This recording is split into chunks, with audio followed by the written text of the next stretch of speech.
Tally Lukesh SAP Software Training.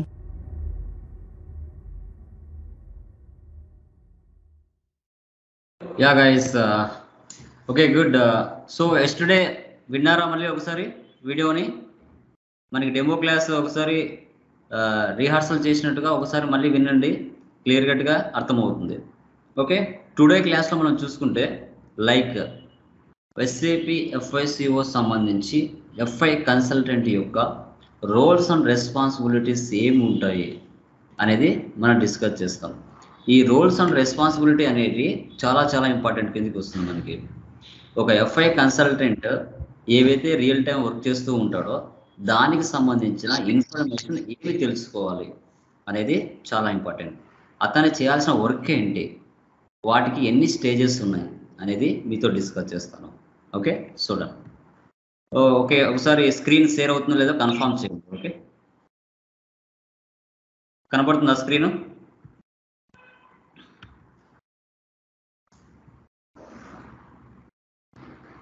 PPT కనబడుతుందా? ఒకరు confirm చేయండి. కనిపిస్తున్నది. Yeah done. ఓకే, ఒకవేళ స్క్రీన్ కనిపించకపోతే ఇన్ఫార్మ్ చేయండి, ఓకేనా? సైలెంట్గా ఉండకూడదు. Okay done. చూడండి, SAP FICO S4 HANA consultant roles and responsibilities ఏంటి? ఇక్కడ ఒక స్మాల్ డెఫినేషన్ లాగా ఇచ్చున్నాను. ఎఫ్ఐ కన్సల్టెంట్ యొక్క రెస్పాన్సిబిలిటీ చూసుకుంటే FI means finance, CO means controlling అంటారు. ఓకే, ఒక బిజినెస్ అనేది, ఒక క్లయింట్ బిజినెస్ ఏదైతే ఉంటుందో ఆ క్లయింట్ యొక్క బిజినెస్ని ఏ విధంగా ఎఫ్ఐ కన్సల్టెంట్ అనాలిసిస్ చేయాలి. సో వాళ్ళ బిజినెస్ ఎలాంటి టైప్, లైక్ మ్యానుఫ్యాక్చరింగా, ట్రేడింగా, సర్వీసా, అసలు వాళ్ళ నేచర్ ఆఫ్ బిజినెస్ ఏంటి అనేది అనాలిసిస్ చేసుకోవాలి. చేసుకున్న తర్వాత డిజైన్ చేయాలి. డిజైన్ అంటే లైక్ సో ఆ యొక్క కంపెనీకి సంబంధించి పర్సన్స్ వాళ్ళ యొక్క బిజినెస్ టైప్ ఏదైతే ఉంటుందో దానికి సంబంధించి ఎవరెవరు అవసరం అవుతారో కన్సల్టెంట్స్, లైక్ ఎండ్ యూజర్స్ ఎంతమంది అవసరం, ఎఫ్ఐ కన్సల్టెంట్స్ కావచ్చు. ఓకే, తర్వాత SD consultant, MM consultant. Okay, work process ఏంటి అనేది కూడా డిజైన్ చేసుకోవాల్సి వస్తుంది. చేసుకున్న తర్వాత వాళ్ళ యొక్క డేటా నాన్ ఎస్ఏపీలో ఏదైతే ఉంటుందో దాన్ని ఎస్ఏపీలోకి మ్యాప్ చేస్తారు. వాటి యొక్క సంబంధించిన total information like as is information, to be information, documentation ఎలా చేయాలి. తర్వాత ఆ బిజినెస్ ప్రాసెస్ సంబంధించి కాన్ఫిగరేషన్స్ ఏమేమి ఉన్నాయి, పర్చేజ్ ఆర్డర్ ఉందా, సేల్స్ ఆర్డర్ ఉందా. ఓకే, సో తర్వాత మనకి ఏమైనా శాంపుల్ డాక్యుమెంట్స్ ఉన్నాయా, డాక్యుమెంట్ రివర్సల్స్ ఉన్నాయా, అకౌంట్స్ పేయబుల్ ఉందా, అకౌంట్స్ రిసీవబుల్స్ ఉందా, వీటన్నిటిని కాన్ఫిగరేషన్స్ చేయాలి. చేసిన తర్వాత ఆ కాన్ఫిగరేషన్స్ పరంగా ఎంట్రీస్ అనేది కరెక్ట్గా పోస్ట్ అవుతున్నాయా లేదా అనేది టెస్టింగ్ చేయాలి. చేసిన తర్వాత ఆ ఎండ్ యూజర్స్కి ఏమైనా డౌట్స్ వస్తూ ఉంటే వాటికి ఏ విధంగా ఎఫ్ఐ సపోర్ట్ కన్సల్టెంట్ ఏ విధంగా సపోర్ట్ చేయాలి. సో ఇదంతా కూడా ఎస్ఏపి ఎఫ్ఐసిఓలో ఒక కన్సల్టెంట్ యొక్క వర్క్ అనమాట. వీటన్నిటిని కూడా అతను ఒక ప్రాజెక్ట్ వర్క్ని టేక్ ఓవర్ చేసిన తర్వాత ఏ విధంగా దాన్ని ముందుకు తీసుకోవాలనేదే ఎఫ్ఐ కన్సల్టెంట్ యొక్క కర్తవ్యం. ఓకే చూడండి, ఇట్లా చూసుకుంటే దీంట్లో కీ రెస్పాన్సిబిలిటీస్ ఏమున్నాయి ఎఫ్ఐ కన్సల్టెంట్ కంటే 2 ఉన్నాయి. స్ట్రాటజిక్, ఆపరేషనల్ అనేసి. స్ట్రాటజిక్ లెవెల్లో ఏముంటాయి, ఆపరేషనల్ లెవెల్లో requirement gathering and design, implementation, trouble shooting, training, documentation and complaints, MIS and reporting అని చెప్పుకుంటాం. ఓకే, ఫస్ట్ చూసుకుందాం మనం స్ట్రాటజిక్ లెవెల్లో చూద్దాం. సో స్ట్రాటజిక్ లెవెల్లో ఒక ఎఫ్ఐ కన్సల్టెంట్ చేసే పని ఏంటి అంటే ఫస్ట్ ప్లానింగ్ చేస్తారు. ఆ ప్లానింగ్ అంటే ఏంటి అంటే ఆ క్లయింట్ ఎవరైతే ఉన్నారో ఆ క్లయింట్ యొక్క టోటల్ బిజినెస్ ప్రాసెస్ని, ఫైనాన్షియల్ రిక్వైర్మెంట్స్ని, వాళ్ళు చేసే యాక్టివిటీస్ని, వాళ్ళ బిజినెస్ ప్రాసెస్ని మొత్తం తెలుసుకుంటారు. తెలుసుకొని ఆ ప్రాజెక్ట్ ఎలా మూవ్ చేస్తున్నారు, వాళ్ళ బిజినెస్ టోటల్గా ఏ విధంగా మూవ్ అవుతుంది మార్కెట్లో. సో వాళ్ళకి ఎన్ని బ్రాంచెస్ ఉన్నాయి, ఎన్ని ఏరియాస్ ఉన్నాయి, బిజినెస్ ఏరియాస్ ఉన్నాయి, వాళ్ళ బిజినెస్ టర్నోవర్ ఎంత, ఓకే ఎంతమంది ఎంప్లాయీస్ వర్క్ చేస్తున్నారు, ఓకే పర్ మంత్ ఎంత ఖర్చు అవుతుంది, పర్ మంత్ ఎంత ఇన్కమ్ వస్తుంది, ఎంత గూడ్స్ ఆర్ సర్వీసెస్ పర్చేజ్ చేసి ఏం ఫినిష్డ్ గూడ్స్గా మారుస్తున్నారు, రా మెటీరియల్ పర్చేజ్ చేసి, వాళ్ళ యొక్క టోటల్ బిజినెస్ స్ట్రక్చర్ని తెలుసుకుంటారు స్ట్రాటజిక్ లెవెల్లో. ఎగ్జాంపుల్ ఇక్కడ చూసుకుంటే Vizag steel company first time వీళ్ళు ఎస్ఏపి సాఫ్ట్వేర్ని యూజ్ చేస్తున్నారు అనుకోండి. అంటే లైక్ ఎలా అని చెప్తాము, ఇప్పుడు వైజాగ్ స్టీల్ కంపెనీలో టాలీనో క్విక్ బుక్సో ఏదో సాఫ్ట్వేర్ ఉపయోగిస్తున్నారు, చిన్న సాఫ్ట్వేర్స్. సో వాళ్ళు ఫస్ట్ టైం వాళ్ళ డేటా మొత్తాన్ని ఎస్ఏపిలోకి మ్యాప్ చేయాలనుకుంటున్నారు. అంటే ఈ టాలీ క్విక్ బుక్స్ ఇలాంటివి సరిపోవట్లేదు వాళ్ళ బిజినెస్ ప్రాసెస్ని మెయింటైన్ చేయడానికి. సో అలాంటిది పెద్ద సాఫ్ట్వేర్ ఏంటి అంటే ఎస్ఏపి. సో ఇలా డేటా మొత్తాన్ని కూడా ఎస్ఏపిలోకి మ్యాప్ చేయాలి, టాలీ నుంచి ఎస్ఏపిలోకి. అలా ఫస్ట్ టైం ఏ కంపెనీ అయితే మ్యానుఫ్యాక్చరింగ్ కంపెనీ ఉంటుందో ఫస్ట్ టైం నాన్ ఎస్ఏపి నుంచి ఎస్ఏపిలోకి డేటాను మార్చాలనుకున్నప్పుడు సో ఆ వైజాగ్ స్టీల్ కంపెనీ అనే వాళ్ళు ఎవరిని మీట్ అవ్వాలి, ఎవరిని కాంటాక్ట్ అవ్వాలి? వాళ్ళు డైరెక్ట్గా ఎస్ఏపి కంపెనీని కాంటాక్ట్ అవుతారంటే అవ్వలేరు, వాళ్ళకి తెలియదు ప్రాసెస్. బట్ తెలియనప్పుడు ఎవరిని కాంటాక్ట్ అవుతారు అంటే ఐటీ కంపెనీస్ని కాంటాక్ట్ అవుతారు. ఈ ఐటీ కంపెనీస్ వర్క్ ఏంటి? సో వీళ్ళు mediators. IT companies TCS, Wipro, HCl, Infosys వీళ్ళందరూ మీడియేటర్స్ కంపెనీస్. వీళ్ళు ఏం చేస్తారు, ప్రపంచంలో ఉన్న number of type of manufacturing companies ఏవైతే ఉంటాయో సో వాళ్ళ యొక్క డేటాని ఎస్ఏపి సాఫ్ట్వేర్లకి మ్యాప్ చేయాలనుకున్నప్పుడు సో ఆ మ్యానుఫ్యాక్చరింగ్ కంపెనీస్కు డైరెక్ట్ ఎస్ఏపి కంపెనీతో లింకప్స్ ఉండవు. సో అలాంటప్పుడు ఈ ఏవైతే మ్యానుఫ్యాక్చరింగ్ కంపెనీస్ ఉంటాయో వాళ్ళు ఒక మిడ్ అనేది కండక్ట్ చేస్తారు, అంటే ఒక వేలంపాటలా కండక్ట్ చేస్తారు. కండక్ట్ చేసి ఐటీ కంపెనీస్ అందరినీ పిలుచుకుంటారు, వేలంపాటకి పిలుచుకొని మా కంపెనీ యొక్క డేటా బిజినెస్ ప్రాసెస్ని ఎస్ఏపి సాఫ్ట్వేర్లకి మ్యాప్ చేయాలనుకుంటున్నాం, ఎంత ఖర్చు అవుతుంది అని పిలుస్తారు మిడ్కి. సో దాంట్లో టీసీఎస్ కంపెనీ 1 crore ఉండొచ్చు, విప్రో 2 crores అంటుంది, హెచ్సిఎల్ 3 crores అంటుంది, ఇన్ఫోసిస్ 5 crores అంటుంది. ఎవరైతే తక్కువ అమౌంట్కి వాళ్ళ డేటాని మ్యాప్ చేస్తారో ఎస్ఏపిలోకి మా వైజాగ్ స్టీల్ కంపెనీ ఆ కంపెనీని సెలెక్ట్ చేసుకుంటుంది.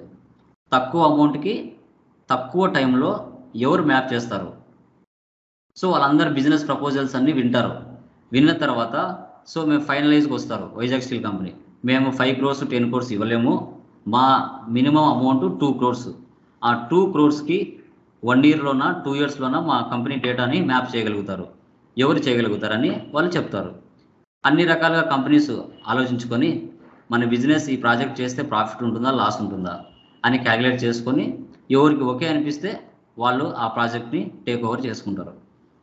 మధ్యలో ఉన్న ఐటీ కంపెనీస్ ఈ for example TCS company pickup చేసుకుంది వైజాగ్ స్టీల్ కంపెనీని. చేసుకున్న తర్వాత ఈ వైజాగ్ స్టీల్ కంపెనీ ఒక డేటాని ఎస్ఏపిలోకి మ్యాప్ చేయాలి. సో టీసీఎస్ కంపెనీ ఏం చేస్తుంది, ఎస్ఏపి కంపెనీ దగ్గరికి వెళ్ళి సాఫ్ట్వేర్ పర్చేజ్ చేసి అది తీసుకొని వచ్చి వైజాగ్ స్టీల్ కంపెనీలో ఇన్స్టాలేషన్ చేస్తుంది, చేసి బిజినెస్ అనేది స్టార్ట్ చేస్తుంది. మీడియేటర్ ఐటీ కంపెనీస్ ఉంటాయి, వైజాగ్ స్టీల్కి ఎస్ఏపి కంపెనీకి మధ్యలో ఐటీ కంపెనీస్ ఉంటాయి. సో వీళ్ళు మనం ఏం చేస్తారు, మన లాంటి వాళ్ళు నెంబర్ ఆఫ్ పర్సన్స్ రకరకాల సాఫ్ట్వేర్లు నేర్చుకుంటారు, Python, Java, Tally, SAP, quick books, Oracle అందరూ నేర్చుకుంటారు చాలామంది హైదరాబాద్, బెంగళూరు పోయి. సో ఈ టీసీఎస్ కంపెనీ ఏం చేస్తుంది, ఇంకా కావాలి కదా ఆ Vizag steel company data process చేయాలంటే ఎస్ఏపిలోకి వాళ్ళకి ఎంప్లాయీస్ కావాలి. మనలాంటి వాళ్ళు నౌకరీలో అప్లై చేసుకున్నప్పుడు నీకు ఎక్స్పీరియన్స్ ఉందా లేదా ప్రెషర్వా చూసి నిన్ను పిక్ చేసుకుంటాయి ఈ ఐటీ కంపెనీస్. పిక్ చేసుకొని ఆ వైజాగ్ స్టీల్ కంపెనీ అండర్లో వర్క్ చేసే విధంగా చేసుకుంటాయి. అదే ప్రజెంట్ మార్కెట్లో జరిగే ప్రాసెస్. ఓకే, ఇది స్ట్రాటజిక్ లెవెల్. తర్వాత సో ఈ స్ట్రాటజిక్ లెవెల్లోనే మనం చూసుకుంటే ఓకే ఫస్ట్ దీంట్లో ఫంక్షనల్ కన్సల్టెంట్స్ ఉంటారు, టెక్నికల్ కన్సల్టెంట్స్ ఉంటారు. ఫంక్షనల్ కన్సల్టెంట్స్ అంటే ఎవరు, FI consultant, MM consultant, SD consultant, QM consultant, PP consultant, వీళ్ళందరూ ఫంక్షనల్ కన్సల్టెంట్స్ అంటారు. అంటే ఒక ప్రాజెక్ట్ టేక్ ఓవర్ తీసుకున్న తర్వాత ఈ అందరి కన్సల్టెంట్స్తో పని ఉంటుంది ఎఫ్ఐకి. Technical consultants ABAP, basis, BI, BW వీళ్ళెవరు, క్లయింట్ యొక్క రిక్వైర్మెంట్స్ తగిన విధంగా ఎస్ఏపి సాఫ్ట్వేర్ లేకపోతే ఈ FI consultant technical consultants meet అయ్యి అబాపర్తో మాట్లాడి సో ఈ విధంగా రిక్వైర్మెంట్స్ ఉన్నాయి, ఎస్ఏపిలో లేవు, కొన్ని ఫీచర్స్ని యాడ్ చేయమని చెప్తారు. సో కాబట్టి సమ్ టైమ్స్ టెక్నికల్ కన్సల్టెంట్స్ కూడా మనకు కావాలి. ఒక టీమ్ సైజ్ ఎంత ఉంటుంది అంటే ఒక ప్రాజెక్ట్ తీసుకున్న తర్వాత మ్యాక్సిమం 70 members వరకు అవసరం అవుతారు. దాంట్లో ఒక 4 or 5 members ఎఫ్ఐ కన్సల్టెంట్స్ ఉంటారు.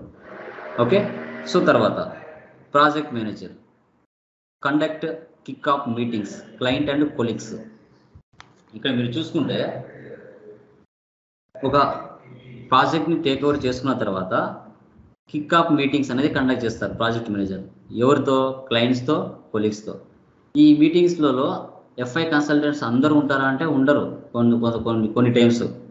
ఓకే, సో ఏవైతే మేజర్ మీటింగ్స్ ఉంటాయో ఆ మేజర్ మీటింగ్స్లో ఎవరు మెయిన్గా ప్రాజెక్ట్ మేనేజర్ లేదంటే ఆ ప్రాజెక్ట్ మేనేజర్కి సంబంధించిన ఇంకో ఎక్స్ట్రా పర్సన్ వాళ్ళు మాత్రమే ఉంటారు. రిమైనింగ్ పర్సన్స్ ఎవరు కూడా ఈ కిక్ ఆఫ్ మీటింగ్స్లో ఉండరు. క్లయింట్స్ జరిగేటప్పుడు అది ఓన్లీ ప్రాజెక్ట్ మేనేజర్ మాత్రమే ఉంటాడు. అతను తెలుసుకుంటాడు టోటల్ ఇన్ఫర్మేషన్, అతను చెప్పిన విధంగా మనం వర్క్ చేస్తూ పోవాలి. ఓకేనా? సో అది ఓకే. సో ఆ project manager kick of meetings వెళ్ళిన తర్వాత క్లయింట్ యొక్క ఇన్ఫర్మేషన్ అంతా తెలుసుకున్న తర్వాత సో వాళ్ళ యొక్క మేజర్ ప్రాజెక్ట్ గోల్ ఏంటి, ప్రాజెక్ట్ ఆబ్జెక్టివ్ ఏంటి, ఎస్ఎల్ఏ సర్వీస్ లెవెల్ అగ్రిమెంట్ ఏంటి, so business process of the client ఏంటి అనేది మొత్తం తెలుసుకుంటారు. సో ఆ ప్రాజెక్టు ఎన్ని నెలల లోపల కంప్లీట్ చేయాలి? Maximum 16 months. ఇది యాక్చువల్గా మినిమం మ్యాక్సిమం అనమాట. 16 months లోపల ఏ ప్రాజెక్ట్ అయినా తీసుకొని కంప్లీట్ చేయాలి. చిన్నదైతే 12 monthsలోనే అయిపోతుంది. ఒకవేళ పెద్దదైతే 20 months పట్టచ్చు, 25 months కూడా పట్టచ్చు. బేస్డ్ ఆన్ క్లయింట్ యొక్క బిజినెస్ ఎన్విరాన్మెంట్ బట్టి కావచ్చు, బిజినెస్ సైజ్ బట్టి కూడా మనకు ఉంటుంది. అది స్ట్రాటజిక్ లెవెల్లో అని చెప్పుకుంటాం. నెక్స్ట్ చూసుకుంటే ఆపరేషనల్ లెవెల్లో చూసుకున్నాం. ఈ ఆపరేషన్ లెవెల్లో రిక్వైర్మెంట్స్ గ్యాదరింగ్ అండ్ డిజైన్ అని చెప్పుకున్నాం. సో స్ట్రాటజిక్ లెవెల్లో ఏవైతే ఉంటాయో మనకి gather requirements and expected process, understand current process and documentation. Present ఆ కంపెనీకి సంబంధించిన స్టాండర్డ్స్ బిజినెస్ ప్రాసెస్ని కరెక్ట్గా ఎస్టిమేషన్ చేస్తారు. ఓకే, అంటే ఇలా ఆ కంపెనీకి ఆ client like Vizag steel company only ఇండియాలోనే ఉందా, ఆ ఇండియాలో ఏ డిస్టిక్లలో ఉంది, ఏ స్టేట్లలో ఉంది, ఎన్ని బ్రాంచ్ ఏరియాస్ ఉన్నాయి, ఎంతమంది వెండర్స్ ఉన్నారు, ఎంతమంది కస్టమర్స్ ఉన్నారు, ఎన్ని అబ్రాడ్ కంపెనీస్లో ఏమైనా ఉన్నాయా ఇలా బ్రాంచెస్, ఇవన్నీ కూడా రిక్వైర్మెంట్ గ్యాదరింగ్ అండ్ డిజైన్ అనేది చూస్తారు. సో ఈ చేసే పద్ధతిలో యాజ్ ఈజ్ టు బి అంటారు. యాజ్ ఈజ్ ఇన్ఫర్మేషన్ అంటే క్లయింట్ యొక్క ఇన్ఫర్మేషన్ బిజినెస్ ప్రాసెస్ మొత్తము క్లయింటే చెప్పాలి మనకు. సో అది ఎవరు ప్రొవైడ్ చేస్తారు? మనకి క్లయింటే ప్రొవైడ్ చేస్తారు. It is provided by client. దాన్ని యాజ్ ఈజ్ ఇన్ఫర్మేషన్ అంటాం.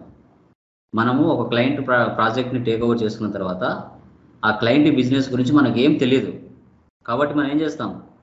సో ప్రాజెక్ట్ మేనేజర్ ఏం చేస్తాడు? క్లయింట్ దగ్గరికి వెళ్ళి కూర్చొని వాళ్ళ పూర్తి బిజినెస్ ప్రాసెస్ని తెలుసుకుంటారు.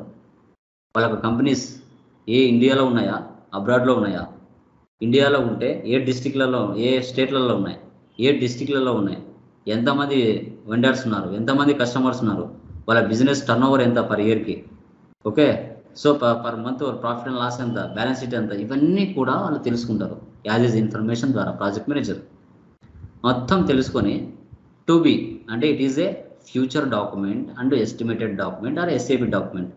టు బి ఇన్ఫర్మేషన్ ఏంటి? ఆ క్లయింట్ యొక్క మొత్తం ఇన్ఫర్మేషన్ వర్క్ అంతా కంప్లీట్ చేసి ఒక డాక్యుమెంటేషన్ రూపంలో క్లయింట్కి సబ్మిట్ చేస్తాం. ఇదో మీ వర్క్ అంతా అయిపోయింది, మీ డేటా అంతా ఎస్ఏపీలోకి మ్యాప్ చేసాం, లైవ్లో ఎలా చేయాలని కూడా చూపించాం మీ ఎండ్ యూజర్స్కి. ఇది మీ బిజినెస్ ప్రాసెస్ యొక్క డాక్యుమెంటేషన్ అని టు బి ఇన్ఫర్మేషన్ ద్వారా వాళ్ళకి ఇస్తాం. ఒకవేళ గ్యాప్ అనాలిసిస్ యాజ్ ఈజ్కి టు బికి ఏదైనా సింక్ కాకపోతే డేటా డిఫరెన్స్ ఏమైనా ఉంటే సో అలాంటప్పుడు గ్యాప్ అనాలిసిస్ అంటారు. ఎక్కడ గ్యాప్ వచ్చింది, క్లయింట్ ఇన్ఫర్మేషన్ ఇవ్వడంలో మిస్టేక్ ఏమైనా జరుగుతుందా, లేకుంటే మనం రిసీవ్ చేసుకోవడంలో గ్యాప్ వస్తుందా, లేదంటే క్లయింట్ యొక్క రిక్వైర్మెంట్స్ ఎస్ఏపీలో లేవా, సో లేనప్పుడు మనం ఏం చేయాలి, ఇవన్నీ కూడా మనం గ్యాప్ అనాలిసిస్లో చేయాల్సి వస్తుంది. తర్వాత scope document it is an agreement, time line, reports, ఎన్ని నెలల్లో కంప్లీట్ చేయాలి, ఎంత టైంలో కంప్లీట్ చేయాలి, సో సర్వీస్ లెవెల్ అగ్రిమెంట్ ప్రకారంగా బడ్జెట్ ఎంత కేటాయించుకున్నారో అంతకు మించి ఏమైనా డబ్బులు ఎక్కువ అవుతుందా లేదంటే తక్కువ అవుతుందా, రిక్వైర్మెంట్ తక్కువ ఉందా, ఎంప్లాయీస్ తక్కువ ఉన్నారా, ఓకే, వర్క్ స్లోగా జరుగుతుందా, ఇవన్నీ కూడా అగ్రిమెంట్ అనేది రాసుకుంటారు. బడ్జెట్ మించి ఎక్కువ పోకూడదు, బడ్జెట్ మించి తక్కువ కాకూడదు, కరెక్ట్ బడ్జెట్లో పని అయిపోవాలి. సో ఇవన్నీ కూడా స్కోప్ డాక్యుమెంట్ ద్వారా చూస్తారు. ఓకే, ఇది రిక్వైర్మెంట్స్ అండ్ గ్యాదరింగ్ లెవెల్లో చూస్తారు. తర్వాత operational like implementation. So first ఏం చెప్పాం? ప్లానింగ్, ఎంప్లాయీస్ ఎంతమంది కావాలి, ఎవరెవరు కావాలి అనేది ప్లానింగ్లో చూస్తాం. Blue print, total business structure, documentation అంటే ఆ బిజినెస్ యొక్క టోటల్ ప్రాసెస్ని డాక్యుమెంటేషన్లో సబ్మిట్ చేస్తాం.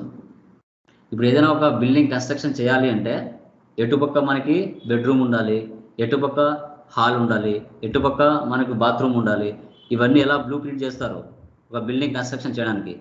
అదేవిధంగా ఒక క్లయింట్ యొక్క బిజినెస్ ప్రాసెస్ని ఎస్ఏపీలోకి మ్యాప్ చేయాలంటే ఒక బ్లూ ప్రింట్ అనేది తీస్తారు. ఓకే, సో ఆ బ్లూ ప్రింట్లోనే టోటల్ బిజినెస్ ప్రాసెస్ అంతా ఉంటుంది. తర్వాత ఆ బిజినెస్ ప్రాసెస్లో ఆ క్లయింట్ బిజినెస్లో ఎలాంటి ట్రాన్సాక్షన్స్ జరుగుతున్నాయి దానికి సంబంధించి కాన్ఫిగరేషన్స్ అన్నీ చేయాలి. Accounts payable, accounts receivables, automatic payment program, asset accounting, goods and services tax, ఇవన్నీ విత్ హోల్డింగ్ ట్యాక్స్, వీటన్నిటికి సంబంధించి కాన్ఫిగరేషన్స్ అనేవి చేయాలి. చేసిన తర్వాత ఆ కాన్ఫిగరేషన్స్ పరంగా కరెక్ట్గా వర్క్ జరుగుతుందా లేదా, ఎంట్రీస్ కరెక్ట్గా పోస్ట్ అవుతున్నాయా లేదా, సో ఇవన్నీ కూడా టెస్టింగ్లు చేయాలి. Unit testing, security testing, user acceptance testing, ఇవన్నీ టెస్టింగ్లు చేస్తారు. ఎందుకు చేస్తారంటే అవి కరెక్ట్గా వర్క్ అవుతున్నాయా లేదా తెలియాలి. ఒకవేళ మిస్టేక్స్ అయితే గో లెవెల్కి వెళ్ళిన తర్వాత డేటా ఏమైనా తప్పులు పడితే ప్రాజెక్టే క్యాన్సిల్ అయిపోతుంది, అప్పుడు మీ అందరికీ జాబులు ఉండవు. కాబట్టి కరెక్ట్గా వర్క్ అవుతుందా లేదా కాన్ఫిగరేషన్స్ అనేది 1-2 సార్లు చెక్ చేసుకోవాలి. గో లైవ్ అంటే real time transactions posting at client place. ఎవరు పోస్ట్ చేస్తారు? సో ఎండ్ యూజర్స్ అంటే టాలీ ప్రకారంగా చూసుకుంటే అకౌంటెంట్స్, వీళ్ళు గో లైవ్లో ప్రజెంటేషన్స్ అనేది రియల్ టైమ్ ట్రాన్సాక్షన్స్ పోస్ట్ చేస్తారు కరెక్ట్గా వర్క్ అంతా అయిపోయిన తర్వాత. ఓకే, కాన్ఫిగరేషన్స్లో 2 లెవెల్స్ ఉంటాయి, base line configuration, final configurations అనేసి. బేస్ లైన్ కాన్ఫిగరేషన్స్ అంటే daily business activities like accounts payable, accounts receivables, ఏఏ, జిఎస్టీ, కాస్ట్ సెంటర్స్, ఇదంతా 80% వరకు ఎఫ్ఐ కన్సల్టెంట్ టోటల్ కాన్ఫిగరేషన్స్ చేసేస్తారు. ఇంకా అతనికి కాకుండా ఒక 20% ఫైనల్ కాన్ఫిగరేషన్స్ ఎవరు అవసరం అవుతారు అంటే ఎస్డి, ఎంఎం, పిపి, క్యూఎం, వీళ్ళందరూ అవసరం అవుతారు. వాళ్ళు అవసరమైనప్పుడు ఆ 20% వరకు వాళ్ళు చేస్తారు, మనకు సంబంధం ఉండదు. ఏమైనా ఇంటిగ్రేషన్స్ ఏమైనా ఉన్నా, మనకు ఏదైనా కొన్ని తెలియకపోయినా వాళ్ళ ద్వారా ఆ వర్క్ అనేది జరుగుతుంది. ఇది final configurations. 20% other persons involve అవుతారు దీనిలోకి. ఓకే, చూడండి. తర్వాత trouble shooting and supporting project. Okay, మనం చూసుకుంటే ఎస్ఏపి ఎఫ్ఐసిఓలో సపోర్టింగ్ ప్రాజెక్ట్ అన్నాం. ఓకే, పైన ఏమో మనం స్ట్రాటజిక్ లెవెల్, ఆపరేషనల్ లెవెల్లో చూసుకున్నాం. టోటల్గా ఏంటి ఆ బిజినెస్ ప్రాసెస్ ఎలా ఉంటుంది, ఏ విధంగా జరుగుతుంది అనేది కూడా తెలుసుకున్నాం. తెలుసుకున్న తర్వాత okay, some times business process work అంతా చేసిన తర్వాత ఆ బిజినెస్ ప్రాసెస్లో, ఆ కాన్ఫిగరేషన్స్లో, ఆ ఎంట్రీ పోస్టింగ్లో ఎలాంటి ఎర్రర్స్ రాకుండా ఎండ్ యూజర్స్కి ఇష్యూస్ కానీ ఇంటిగ్రేషన్స్లో ఎలాంటి ప్రాబ్లమ్స్ కానీ రాకుండా మనం ఏం చేయాలి, ఒకవేళ వచ్చినా వాళ్ళకి ఏ విధంగా సపోర్టింగ్ చేయాలి ఎండ్ యూజర్స్కి. ఓకే, ఇష్యూస్ వస్తాయి, ఎర్రర్స్ వస్తాయి, వాళ్ళు సాల్వ్ చేయలేనట్టు ఉంటాయి. అలాంటప్పుడు వాళ్ళు ఏం చేస్తారు, ఎఫ్ఐ కన్సల్టెంట్ సపోర్టింగ్ ఒక పర్సన్ ఉంటాడు. సో వాళ్ళకు టికెటింగ్ టూల్స్ ద్వారా మెయిల్స్ పంపిస్తారు. దాని టికెటింగ్ టూల్ని సర్వీస్ నౌ, సాల్మన్ అని చెప్తారు. ఈ టికెటింగ్ టూల్స్ ద్వారా ఆ ఎర్రర్ ఏంటి అనేది స్క్రీన్ షాట్ తీసి ఆ సర్వీస్ ద్వారా పంపిస్తారు ఇమీడియట్గా మనకి. దాన్ని P1, P2, P3, P4 అంటారు. P1 అంటే హై లెవెల్, P2 అన్నా కూడా హై లెవెల్, P3, P4 అంటే మీడియం, లో లెవెల్. సో ఏదైనా వర్క్ చేస్తున్నారు, అర్జెంటుగా ట్రాన్సాక్షన్ పోస్ట్ చేయాలన్నప్పుడు ఎర్రర్ వచ్చింది, అది నీకు తెలియట్లేదు అంటే ఎండ్ యూజర్కి తెలియడం లేదు. ఇమీడియట్గా నీకు సర్వీస్ టూల్ ద్వారా పంపించాడు. అది ఎందుకంటే ఇమీడియట్గా వర్క్ జరగాలి, మనం ఇమీడియట్గా దాన్ని సాల్వ్ చేయాలి. చేయకపోతే బ్యాడ్ నేమ్ వస్తుంది, బ్యాడ్ నేమ్ వస్తే నీ జాబ్ పోతుంది. ఓకే, సో 2 అవర్స్ లేదా 6 అవర్స్ లోపల దాన్ని కంప్లీట్ చేయాలి, ఎందుకంటే ఆ వర్క్ ఆగిపోయి ఉంటుంది, అది కూడా గమనించాలి. అదే P3, P4 టికెట్స్ అయితే కొంచెం స్లోగా చేసినా ఏం కాదనమాట. ఓకే, సో ఇమీడియట్గా సర్వీస్ డెస్క్ ద్వారా వాళ్ళకి ఏవైతే ఉన్నాయో వాటన్నిటిని కూడా ఇమీడియట్గా మనం సాల్వ్ చేయాలి, ప్రాబ్లం రిజల్యూషన్ చేయాలి. సో చేసిన తర్వాత వాళ్ళు నీ గురించి ఫీడ్బ్యాక్ ఇస్తారు. ఓకే, ఈ కన్సల్టెంట్ బాగా ఇన్ టైంలో పలుకుతున్నాడు, మా వర్క్ను కూడా చాలా సపోర్టింగ్ చేస్తున్నాడు అని వాళ్ళు మెయిల్స్ ద్వారా 2-3 ఏదైనా నీ గురించి మంచిగా రాస్తే నీకు శాలరీ హైక్స్ ఉంటాయి, బెనిఫిట్స్ కూడా ఉంటాయి, ఆ ఫెసిలిటీ కూడా ఉంది. తర్వాత ట్రైనింగ్. ఓకే, కాన్ఫిగరేషన్స్ అయిపోయినాయి. ఓకే, టెస్టింగ్ కూడా చేస్తున్నారు, గో లెవెల్ కూడా వెళ్ళారు, ట్రాన్సాక్షన్స్ పోస్ట్ చేస్తున్నారు, బాగుంది. ఓకే, ఇదంతా బాగుంది. జరుగుతున్న తర్వాత ఎండ్ యూజర్స్కి కరెక్ట్గా ట్రైనింగ్ ఇవ్వాలి. ఇప్పుడు ఎండ్ యూజర్స్ కొత్తగా రిక్వైర్మెంట్ చేసుకున్న తర్వాత వాళ్ళ వర్క్ ఏం రాకపోయింది అనుకోండి. సో వర్క్ రాకుండా మీరు డైరెక్ట్గా కూర్చొని చేయంటే చేయలేదు. సో కాబట్టి ఎఫ్ఐ కన్సల్టెంట్ ఏం చేయాలి, వాళ్ళకి ట్రైనింగ్ ఇవ్వాలి. ఎండ్ యూజర్స్కి ప్రాజెక్ట్ అంతా కంప్లీట్ అయిన తర్వాత గో లైవ్లోకి పంపించే ముందు వాళ్ళకి 1 వీక్ 10 days టోటల్గా ఎండ్ యూజర్స్కి ట్రైనింగ్ ఇవ్వాలి. ఎందుకంటే వాళ్ళు మిస్టేక్స్ చేయకూడదు. ఒకసారి 2 సార్లు చేస్తే ఓకే, ప్రతిసారి మిస్టేక్లు చేశారంటే ఎక్కువ ఎర్రర్స్ వస్తాయి. అప్పుడు మీకు వర్క్ ప్రెజర్ ఎక్కువ పడుతుంది. కాబట్టి వాళ్ళకు ఏ విధంగా ఎర్రర్స్ రాకుండా మంచిగా ట్రైనింగ్ ఇచ్చి ప్రతిదీ ఈచ్ అండ్ ఎవ్రీథింగ్ వాళ్ళకి చెప్పాలి. ఒకవేళ ఏదైనా ఎస్ఐపిలో రిలీజెస్ వస్తే వాళ్ళకి అప్డేషన్ చేయమని చెప్పాలి. వాటిని ఎలా మనం న్యూ వర్షన్లోకి ఫంక్షనాలిటీ పర్ఫామ్ ఎలా చేస్తుంది అనేది కూడా చూపించాలి. వర్షన్స్ ఏమైనా చేంజెస్ అయితే వాటిని ఎలా మార్చుకోవాలనేది కూడా చూపించాల్సి వస్తుంది. ఇదంతా ట్రైనింగ్లో ఒక పార్ట్.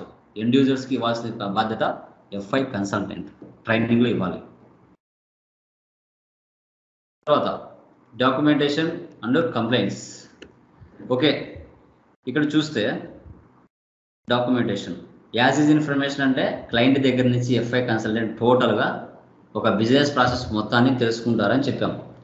సో తెలుసుకున్న తర్వాత నెక్స్ట్ ఏం చేయాలి, వాళ్ళకు వర్క్ అంతా కంప్లీట్ చేసి ఆన్ టైంలో ఇన్ టైంలో అది 15 months 16 monthsలో వర్క్ కంప్లీట్ చేసి డాక్యుమెంటేషన్ ఇంటర్నల్గా కానీ ఎక్స్టర్నల్గా కానీ వాళ్ళ డీటెయిల్స్ మొత్తం profit and loss balance sheet మొత్తాన్ని మనం వాళ్ళకి సబ్మిట్ చేయాలి. క్లయింట్కి మీ వర్క్ కంప్లీట్ చేశాము, ఇన్ టైంలో ఎలాంటి ఎర్రర్స్ లేకుండా పూర్తి వర్క్ అంతా కంప్లీట్ చేశాము, మీ బ్లూ ప్రింట్ ప్రకారంగా మీ బిజినెస్ ప్రాసెస్ని మొత్తం చేసి మీకు సబ్మిట్ చేస్తున్నాము, ఎలాంటి ఎర్రర్స్ ఏమైనా ఉంటే ఒకసారి రీచెక్ చేసుకోండి. ఇంటర్నల్గా కానీ ఎక్స్టర్నల్గా కానీ మీ ఆడిటర్స్ ద్వారా కానీ మీ ప్రాఫిట్ అండ్ లాస్లు కానీ బ్యాలెన్స్ షీట్లు కానీ కరెక్ట్గా ఉన్నాయా లేదా అనేది మొత్తం చెక్ చేసుకోమని ఒకసారి చెప్తాం. వాళ్ళకి డాక్యుమెంటేషన్ కూడా ప్రొవైడ్ చేస్తాం. ఓకే, తర్వాత ఎంఐఎస్ అండ్ రిపోర్ట్స్. ఓకే, ఇవి లాస్ట్లో రిపోర్ట్స్ అనేది సబ్మిట్ చేస్తాం. టోటల్గా documentation related to MIS reports, configurations కానీ తర్వాత డెవలప్ ఫైనాన్షియల్ రిపోర్ట్స్ కానీ ఫంక్షనల్ టీమ్ ద్వారా వాళ్ళకి ప్రొవైడ్ చేయడం జరుగుతుంది. కాన్ఫిగరేషన్స్ ఏమేమి చేసాం, మీ బిజినెస్ ప్రాసెస్ ఏంటి, పర్చేజ్ ఆర్డర్ ఉందా, సేల్ ఆర్డర్ ఉందా, సో వాటిని కాన్ఫిగరేషన్స్ ఎలా చేసాం, వాటి యొక్క టీ కోడ్స్ ఏంటి, ఓకే వాటి రిపోర్ట్స్ ఏంటి, ఇవన్నీ కూడా ఎంఐఎస్ రిపోర్ట్స్ ద్వారా మీకు టోటల్గా చూపించడం జరుగుతుంది. ఓకే, సో ఇది ఒక SAP FICO S/4HANA f i consultant యొక్క రోల్స్ అండ్ రెస్పాన్సిబిలిటీస్. ఇవి అన్నీ కూడా తెలుసుకొని ఉండాలి. ఇంటర్వ్యూ పాయింట్ అడిగినప్పుడు రోల్స్ అండ్ రెస్పాన్సిబిలిటీ ఏమిటి అని అడిగినప్పుడు ఈ టక మీరు చెప్పగలగాలి. బట్ మనకి జాబ్ తెచ్చుకోవాలి ఎస్ఏపి ఎఫ్ఐసిఓ అంటే ఇంగ్లీష్ ఫ్లూయెన్సీ రావాలి. లిమిటెడ్గా నీ సెల్ఫ్ ఇంట్రడక్షన్ చెప్పుకొని వాడు అడిగిన వాటికి మినిమం ఇంగ్లీష్లో నువ్వు ఆన్సర్ చేయగలిగే విధంగానే ఉండాలి. ఓన్లీ నేను తెలుగులోనే మాట్లాడతాను సార్ అంటే వర్కౌట్ కాదు. మినిమం బేసిక్స్ ఇంగ్లీష్ స్కిల్స్ ఉండాలి. ఇంగ్లీష్ స్కిల్స్ ఉంటేనే నువ్వు అక్కడ గెట్ ఇన్ అవుతావు. ఓకే, ఇంకా ఎక్స్పీరియన్స్ పెట్టుకుని వెళ్ళాము అంటే మ్యాక్సిమం కొంచెం ఇంగ్లీష్ బాగా వాళ్ళు ఎక్స్పెక్టేషన్ చేస్తారు మీ నుంచి. ఎక్కువ ప్రాక్టీస్ చేశారు అంటే రాందంటూ ఏముండదు. మ్యాక్సిమం కోర్స్ కంప్లీట్ అయ్యే లోపల ఒక 10 కంపెనీ కోడ్లలో మీరు చేసినట్లయితే మైండ్లో టీ కోర్స్ కానీ బిజినెస్ ప్రాసెస్ కానీ మొత్తం ఫిక్స్ అయిపోతుంది. దీని తర్వాత ఏమి చేయాలి, అకౌంట్స్ పేయబుల్ ప్రాసెస్ ఏంటి, అకౌంట్స్ రిసిబుల్ ప్రాసెస్ ఏంటి, చార్ట్ ఆఫ్ అకౌంట్స్ ప్రాసెస్ ఏంటి, ఓకే సో తర్వాత మనకి ఎంటర్ప్రైజ్ స్ట్రక్చర్ ప్రాసెస్ ఏంటి, గ్లోబల్ సెట్టింగ్స్ ప్రాసెస్ ఏంటి, ఓకే విత్హోల్డింగ్ ట్యాక్స్ ప్రాసెస్ ఏంటి, జిఎస్టీ ప్రాసెస్ ఏంటి, ఇవన్నీ కూడా తెలిసిపోతాయి. ఇవన్నీ తెలుసుకోవాలంటే ఎక్కువ ప్రాక్టీస్ చేయాలి. స్టార్టింగ్లో మ్యాక్సిమం 5 hours 6 hours 7 hours కూడా పడతాయి, 100% పడతాయి. ఓకే, ఎందుకంటే స్టార్టింగ్లో నేర్చుకుంటున్నారు కాబట్టి ఎర్రర్స్ ఎక్కువ వస్తాయి, కొంచెం కన్ఫ్యూజన్గానే ఉంటుంది, అయినట్టుగా ఉంటుంది. స్లోగా వీడియోని 1-2 సార్లు ప్రతి వీడియో కూడా ఏ రోజు క్లాస్ ఆ రోజు కూడా మీరు వీడియోని చూసుకుంటూ చేసుకోవాల్సి వస్తుంది. అలా చేసుకుంటూనే మనకు నీట్గా సబ్జెక్ట్ వస్తుంది. మీరు సబ్జెక్టు నమ్ముకుంటే జాబ్ కన్ఫామ్గా వస్తుంది, సబ్జెక్టు నమ్ముకోకుంటే జాబు రాదు. ఓకే, సబ్జెక్ట్ని మీలో ఉన్న టాలెంట్ని, మీలో ఉన్న ఇంప్రూవ్మెంట్ని, మీలో ఉన్న స్కిల్స్ని రెండింటిని యాడ్ చేసుకుంటే ఆటోమేటిక్గా జాబ్ వస్తుంది. ఇంకొంచెం లిటిల్ బిట్గా ఇంగ్లీష్ నేర్చుకున్నా చాలు. క్రాక్ చేసేవి ఏమైనా. తర్వాత సబ్జెక్ట్ని కూడా బాగా ఇంప్రూవ్మెంట్ చేసుకోవాలి. సబ్జెక్ట్ ఇంప్రూవ్ చేసుకున్నామంటే ఆటోమేటిక్గా గట్టిన అవుతాం. అది కూడా మీరు గుర్తుపెట్టుకోండి. ఓకేనా? చూడండి. ఇంకా guys, any doubts? Anybody?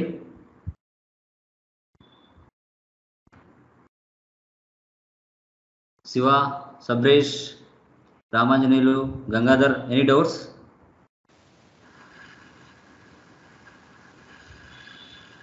Hello. Doubts అయితే ఏం లేవు ప్రజెంట్. ఓకే. సో ప్రాక్టీస్ లో ఏమైనా వస్తే విల్స్. Okay. Doubts. Yeah, Sabresh, any doubts?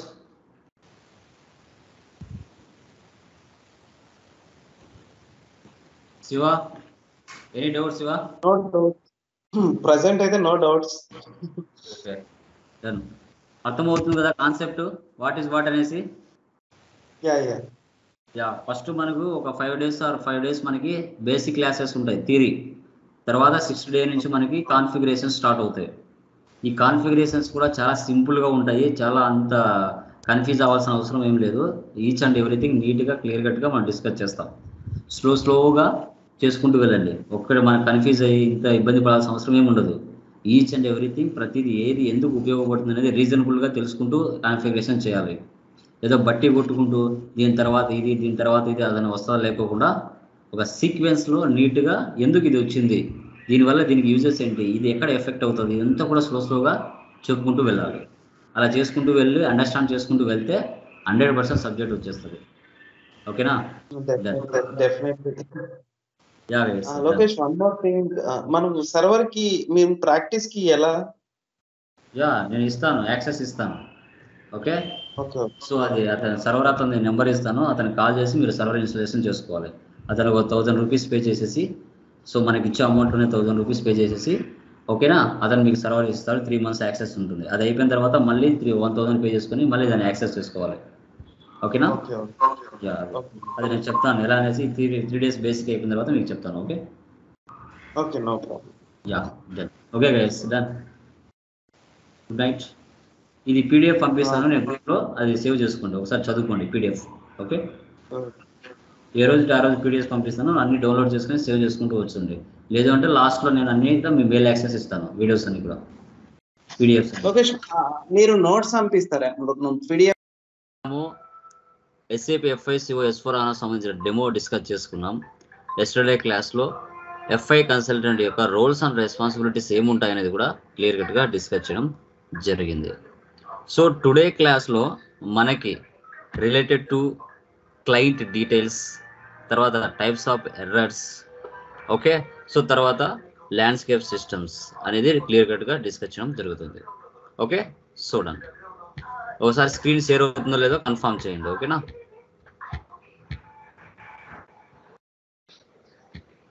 PPT కనపడుతుందా?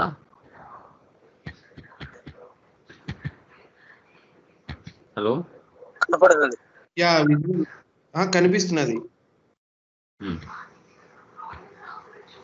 ఓకే గైస్, సో చూడండి, SAPలో ఒక ఐటీ కంపెనీస్ ఏదైతే లైక్ TCS కానీ, క్లయింట్ లైక్ విప్రో కానీ, కాగ్నిజెంట్ కానీ, కాప్జెమిని కానీ, ఏ కంపెనీ తీసుకోండి, ఆ కంపెనీకి వర్క్ ఉండాలి అంటే మార్కెట్లో ఉన్న నెంబర్ ఆఫ్ మ్యానుఫ్యాక్చరింగ్ కంపెనీస్ ఏవైతే ఉంటాయో వారు ఫస్ట్ టైం SAPని ఉపయోగించుకోవాలనుకున్నప్పుడు, సో ఆ మ్యానుఫ్యాక్చరింగ్ కంపెనీస్ ఏవైతే ఉంటాయో వాళ్ళు ఐటీ కంపెనీస్ని కాంటాక్ట్ అవుతారు. సో ఆ ఐటీ కంపెనీస్ని కాంటాక్ట్ అయిన తర్వాత ఐటీ కంపెనీస్కి వాళ్ళ ప్రాజెక్ట్ని ఇవ్వడం జరుగుతుంది. ఇచ్చిన తర్వాత ఆ క్లయింట్స్ అంటే ఆ క్లయింట్ యొక్క బిజినెస్ ప్రాసెస్ని SAPలోకి మ్యాప్ చేయాలి. సో మ్యానుఫ్యాక్చరింగ్ కంపెనీస్ లేకపోతే ఐటీ కంపెనీస్కి వర్క్ దొరకదు. వర్క్ దొరకనప్పుడు మనలాంటి కోర్స్ నేర్చుకున్న తర్వాత జాబ్స్ అనేది అవైలబిలిటీలో తక్కువగా ఉంటాయి. నెంబర్ ఆఫ్ మ్యానుఫ్యాక్చరింగ్ కంపెనీస్ ఎక్కువగా ఉంటే, సో వాళ్ళ ఫస్ట్ టైం వాళ్ళ డేటాని SAPలోకి మ్యాప్ చేయాలనుకున్నప్పుడు ఐటీ కంపెనీస్ని కాంటాక్ట్ అవుతారు. ఐటీ కంపెనీస్ మనలాంటి నేర్చుకున్న వాళ్ళని కన్సల్ట్ అవుతారు. Naukri.com ద్వారా, Indeed.com ద్వారా, వీటి ద్వారా మనకు ఎక్కువ జాబ్ అవకాశాలు అనేది ఉంటాయి. సో అలాంటప్పుడు క్లయింట్స్ అనేవాళ్ళు SAPకి చాలా చాలా చాలా మేజర్ కీ రోల్ మెయింటైన్ చేస్తారు. మనకు క్లయింట్సే లేకపోతే వర్కే ఉండదు. అప్పుడు మనం బెంచ్ మీద కూర్చోవాల్సి వస్తుంది వర్కులు వచ్చినంత వరకు, ప్రాజెక్ట్ వచ్చినంత వరకు. బట్ శాలరీస్ అయితే ఇస్తారు. కాబట్టి క్లయింట్స్ అనేవాళ్ళు చాలా చాలా చాలా చాలా చాలా ఇంపార్టెంట్. సో అలాంటప్పుడు చూసుకుంటే ఎస్ఏపిలో క్లయింట్ని ఏమంటారంటే హైయెస్ట్ ఆర్గనైజేషన్ యూనిట్ అంటారు. అంటే ఒక ఆర్గనైజేషన్ సంబంధించిన బిజినెస్ ప్రాసెస్ని ఫస్ట్ టైం ఎస్ఏపిలోకి మ్యాప్ చేయాలనుకున్నప్పుడు వాళ్ళు మనకు చాలా ఇంపార్టెంట్. ఆ క్లయింట్స్ లేకపోతే మనకి వర్క్ ఎలా ఉంటుంది? వర్క్ ఉండదు. సో వీళ్ళ డీటెయిల్స్ మనం చూడాలంటే టీ కోడ్ వచ్చేసి SCC4లోకి వెళ్తే ఇలా డీటెయిల్స్ అన్నీ ఉంటాయి. కంపెనీ, బ్రాంచు, ఏ స్టేటు, ఏ డిస్టిక్, ఓకే, ఇండియానా, మన ఇండియానా లేదంటే అబ్రాడా, అవన్నీ కూడా డీటెయిల్స్ అన్నీ SCC4లో మనం చూసుకోవడానికి ఛాన్స్ ఉంటుంది. Okay, done. తర్వాత సో క్లయింట్ని వచ్చేసి 3 డిజిట్ న్యూమరికల్ నెంబర్తో డిఫైన్ చేయడం జరిగింది. సో మనం ఎన్ని క్లయింట్స్ని మనము క్రియేషన్ చేసుకోవచ్చు ఎస్ఏపిలో అంటే 999 క్లయింట్స్ని మనము SAP S/4HANAలో మనం క్లయింట్స్ని ఎస్ఏపిలో మనం క్రియేట్ చేయవచ్చు. ఓకే, సో క్లయింట్స్ అన్నా ఇక్కడ సర్వర్స్ అన్నా ఒకటే. మనకి ఎన్ని సర్వర్స్ ఉంటాయంటే sand box, development, quality, pre production, production. యాక్చువల్గా ఈ 5 సర్వర్స్ ఉంటాయి.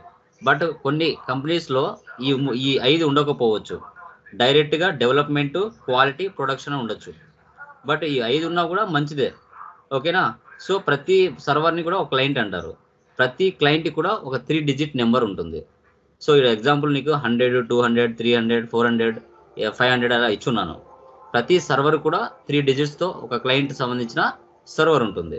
ఓకే, వీటి గురించి నెక్స్ట్ వాటిలో డిస్కస్ చేస్తాను. ఓకే, ఇలా ఉంటుందండి మనకి రియల్ టైంలో పనిచేసేటప్పుడు. ఇక్కడ క్లయింట్ చూడండి 000, 700, 800. సో SAP AG, తర్వాత ఇక్కడ టెస్టింగ్ SAP AG హైదరాబాద్ ఒకటి ఉంది. UR అంటే యూరోప్ కావచ్చు, USD అంటే అమెరికా కావచ్చు, INR అంటే ఇండియా కావచ్చు. ఇలా ఉంటాయి మనకి సర్వర్స్. మనము ఏ సర్వర్ క్రెడెన్షియల్స్ మన దగ్గర ఉంటే ఆ సర్వర్లోకి వెళ్ళి మనం పని చేయాల్సి వస్తుంది. రియల్ టైంలో ఇలా ఉంటాయి సర్వర్స్ మనకి. ఓకే, చూడండి 3 ఉన్నాయి చూడండి ఇక్కడ. ఈ 3 అలా ఇచ్చి ఉంటాడు మనకు స్టార్టింగ్లోనే, డెవలప్మెంట్, క్వాలిటీ, తర్వాత ప్రొడక్షన్ అనేసి. ఇంకా కొంచెం క్లియర్గా రియల్ టైంలో వెళ్ళినప్పుడు కనబడతాయి. ఓకే, సో క్లయింట్స్, ఆ క్లయింట్ బిజినెస్ ఏదైతే ఉంటుందో అది ఎస్ఏపిలోకి మ్యాప్ చేస్తామంటాం. అలా చేసిన తర్వాత క్లయింట్ యొక్క డేటా ఏదైతే ఉంటుందో, సో ఆ డేటా అనేది కూడా మనం ఎస్ఏపిలోకి మ్యాప్ చేసిన తర్వాత ఆ డేటా మొత్తం టేబుల్స్లో సేవ్ అవుతుంది. టేబుల్స్లో అది ఎలాంటి డేటా ఉంటుందంటే customising data, transactional data, master data. Customising data, transactional data, master data, 3 data ఉంటుంది క్లయింట్ది. కస్టమైజింగ్ డేటాలో మనం ఏం చేస్తాం సార్ అంటే కాన్ఫిగరేషన్స్ చేస్తాం. అంటే ఆ క్లయింట్లో బిజినెస్లో జరిగే ఎలాంటి ట్రాన్సాక్షన్స్ అయితే ఉంటాయో, అకౌంట్స్ పేయబుల్ కానీ, అకౌంట్స్ రిసీవబుల్స్ కానీ, అసెట్ అకౌంటింగ్ కానీ, GST కానీ, డన్నింగ్ కానీ, ఓకేనా, ఇంకా విత్ హోల్డింగ్ ట్యాక్స్, ఇలా నెంబర్ ఆఫ్ ఉంటాయి. వాటన్నిటిని కాన్ఫిగరేషన్ చేస్తాం బ్యాక్ ఎండ్లో మనం. సో దీన్ని మనం కస్టమైజింగ్ డేటా అంటారు. అంటే పర్చేజ్ ఇన్వాయిస్ కానీ, సేల్స్ ఇన్వాయిస్ కానీ పోస్ట్ చేయాలి అంటే ఫస్ట్ మనం కాన్ఫిగరేషన్స్ చేయాలి. ఓకేనా. తర్వాత ఓకే, ఆ కాన్ఫిగరేషన్ చేసిన తర్వాత మన బిజినెస్లో జరిగే డైలీ ట్రాన్సాక్షన్స్ ఏవైతే ఉంటాయో, లైక్ పర్చేజ్ కానీ, సేల్ కానీ, పేమెంట్స్ కానీ, ఇవన్నీ కూడా మనకి ట్రాన్సాక్షనల్ డేటా అంటారు. మనం చేసే ఎంట్రీస్ ఫస్ట్ కాన్ఫిగరేషన్ చేస్తాం, చేసిన తర్వాత వాటిని పోస్ట్ చేస్తాం ట్రాన్సాక్షనల్ డేటాలో. ఓకే, తర్వాత ఇదంతా ఎక్కడ సేవ్ అవుతుంది? మాస్టర్ డేటా, లైక్ దాన్ని మాస్టర్ డేటా అంటాం. Vendor master data, customer master data, asset master data, cost centre master data, cost elements master data. So ఇవంతా మాస్టర్ డేటా అంటారు. అంటే వెండర్ని క్రియేషన్ చేస్తావు, కస్టమర్స్ని క్రియేషన్ చేస్తావు, GLస్ని క్రియేషన్ చేస్తావు. ఇదంతా మాస్టర్ డేటాలో సేవ్ అవుతుంది టేబుల్స్లో వెళ్ళి. వాళ్ళది ఇండివిజువల్గా కూడా మనం చూడొచ్చు. ఇది ఇంటర్వ్యూ ప్యాంటబుల్ అడిగినప్పుడు మీరు చెప్పాలి. క్లయింట్స్ డేటా ఎక్కడ సేవ్ అవుతుంది అంటే టేబుల్స్లో సేవ్ అవుతుంది. క్లయింట్స్ డేటా ఏమేమి డేటా ఉంది అంటే customising data, transactional data, master data ఉంటుందని చెప్పాలి. ఓకే, కస్టమైజింగ్ డేటాలో కాన్ఫిగరేషన్ చేస్తామని చెప్పాలి. ట్రాన్సాక్షన్ డేటాలో డైలీ ట్రాన్సాక్షన్ పోస్ట్ చేస్తామని చెప్పాలి. మాస్టర్ డేటాలో vendor, customer, asset, GL, cost center, cost elements, ఈ డేటా అంతా ఉంటుందని చెప్పాలి. Okay, done. తర్వాత ఇప్పుడు చూడండి ఎగ్జాంపుల్ ఇచ్చాను. IT companies client business. So TCS, IBM, Infosys, Oakley, federal and Pragati milk, ఇవి క్లయింట్స్ బిజినెస్లు అనుకోండి. ఇవన్నీ IT కంపెనీస్ అనుకోండి. ఈ మధ్యలో SAP కంపెనీ ఉంది. సో ఇక్కడ క్లయింట్ బిజినెస్లు వాళ్ళు ఫస్ట్ టైం వాళ్ళ డేటాని ఎస్ఏపీలోకి మ్యాప్ చేయాలి. వీళ్ళకి డైరెక్ట్గా ఎస్ఏపీ కంపెనీతో వీళ్ళు లింకప్ కారు. సో కారు కాబట్టి వీళ్ళు ఏం చేస్తారు, ఈ క్లయింట్స్ అనేవాళ్ళు ఈ ఐటీ కంపెనీస్ని మిడ్ అంటే ఒక వేలం పాటకు పిలుస్తారు. పిలిచిన తర్వాత ఎవరైతే తక్కువ అమౌంట్కి మా డేటాని ఎస్ఏపీలోకి మ్యాప్ చేస్తారో ఆ ఐటీ కంపెనీని సెలెక్ట్ చేసుకుంటారు. సెలెక్ట్ చేసుకొని వాళ్ళ డేటా మొత్తం ఎస్ఏపీలోకి మ్యాప్ చేస్తారు. వాళ్ళ అకౌంట్స్ అన్ని కరెక్ట్గా ఎస్ఏపీలో సెట్ చేస్తారు. ఇలా ప్రాసెస్ జరుగుతుంది. తర్వాత టైప్స్ ఆఫ్ ఎర్రర్స్. ఎలాంటి ఎర్రర్స్ వస్తాయి మనం చేసేటప్పుడు అంటే master data errors, configuration errors, technical errors, user mistake errors, new requirement errors, interface errors. ఈ ఎర్రర్స్ అన్నీ వస్తాయి. సో ఎవరెవరు ఈ ఎర్రర్స్ని సాల్వ్ చేయాల్సి వస్తుంది అనేది ఇక్కడ ఇచ్చాం చూడండి. మాస్టర్ డేటా ఎర్రర్స్ వచ్చేసి ఎండిఎం లైక్. సో ఒక్క నిమిషం గైస్, సార్ క్లాస్లో ఉన్నాను సార్, 10 నిమిషాలు చేస్తాను సార్.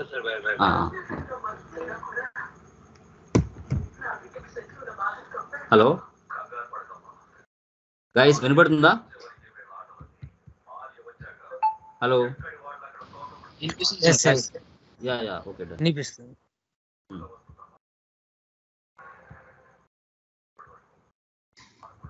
రిమైనింగ్ వాళ్ళు ఇంకా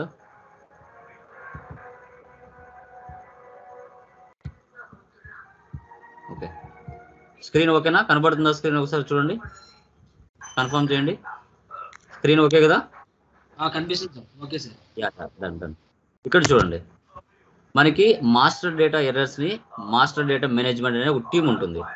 వాళ్ళు ఈ మాస్టర్ డేటా ఎర్రర్స్ని సాల్వ్ చేస్తారు. కాన్ఫిగరేషన్ ఎర్రర్స్ ఎవరు చేస్తారు అంటే ఎఫ్ఐ కన్సల్టెంట్స్ క్లియర్ చేస్తారు. టెక్నికల్ ఎర్రర్స్ని ఎవరు క్లియర్ చేస్తారు? బగ్స్, ఎర్రర్స్ ఇవన్నీ ఉంటాయి. అబాప్ టీమ్ కానీ బేసిస్ టీమ్ కానీ వాళ్ళు ఉంటారు, వాళ్ళు చేస్తారు technical errors. User mistake errors ఇవి కూడా మనకి, సో ఇవి కూడా ఎఫ్ఐ కన్సల్టెంట్ మ్యాక్సిమం క్లియర్ చేస్తాడు. న్యూ రిక్వైర్మెంట్స్ అంటే ఏంటి? సో క్లయింట్ బిజినెస్కి సంబంధించిన రిక్వైర్మెంట్స్ కొత్తగా ఏమైనా ఉంటే వాటిని ఎస్ఏపీలోకి మ్యాప్ చేయాలి అనుకున్నప్పుడు ఎఫ్ఐ కన్సల్టెంట్ అబాపర్తో కూర్చొని కొన్ని ఫీచర్స్ని తెలుసుకొని ఆ ఫీచర్స్ అన్ని ఎస్ఏపీలోకి క్లియర్ చేస్తాడు. అబాపర్తో కూర్చొని ఆ రిక్వైర్మెంట్స్ ఏవైతే ఉన్నాయో వాటన్నిటిని ఎస్ఏపీలో లింక్ చేస్తాడు, న్యూ రిక్వైర్మెంట్స్ ఏమైనా క్లయింట్కి సంబంధించి ఉంటే. ఇంటర్ఫేస్ ఎర్రర్స్ వచ్చేసి ఇవి కూడా ఎఫ్ఐ కన్సల్టెంటే ఈ ఇంటర్ఫేస్ ఎర్రర్స్ని రికవర్ చేస్తాడు. ఓకే, ఇవి టైప్స్ ఆఫ్ ఎర్రర్స్ అంటాం. ఎస్ఏపీలో ఎలాంటి ఎర్రర్స్ వస్తాయని చెప్పినప్పుడు డేటా పరంగా ఇవి చెప్పాలి. Master data errors, configuration errors, technical errors, user mistake errors, new requirement errors, interface errors అనే మీరు చెప్పాల్సి వస్తుంది. ఓకే, ఇది క్లయింట్ అంటే ఏంటి, ఈ క్లయింట్లో ఎలాంటి టైప్ ఆఫ్ డేటా ఉంటుంది, సో ఎన్ని సర్వర్స్ ఉంటాయి మనకి, ఆ ఏంటి, ఎన్ని నెంబర్తో సర్వర్ ఉంటుంది, సో ఎన్ని క్లయింట్స్ని మనం ఎస్ఏపీలో క్రియేషన్ చేయొచ్చు అనేది వాట్ ఈజ్ వాట్ క్లయింట్ అంటే ఏంటి, క్లయింట్ యొక్క డీటెయిల్స్ అనమాట. క్లయింట్ని హైయెస్ట్ ఆర్గనైజేషన్ యూనిట్ అని చెప్పుకుంటాం. వీటి డీటెయిల్స్ చూడాలంటే SC/4లో వెళ్ళి మనం చూసుకోవడం జరుగుతుంది. ఓకే, ఇది క్లయింట్ అంటే. సో వాట్ ఈజ్ వాట్ క్లయింట్ని ఎందుకు ఉపయోగిస్తారనేది మనకు చెప్పుకోవడం జరిగింది. ఓకే, ఈ క్లయింట్లో ఏమైనా డౌట్స్ ఉన్నాయా ఇంకా గైస్? క్లయింట్ వరకు అర్థమైందా? హలో, అర్థమైంది sir, clear sir. Ya ya yes sir.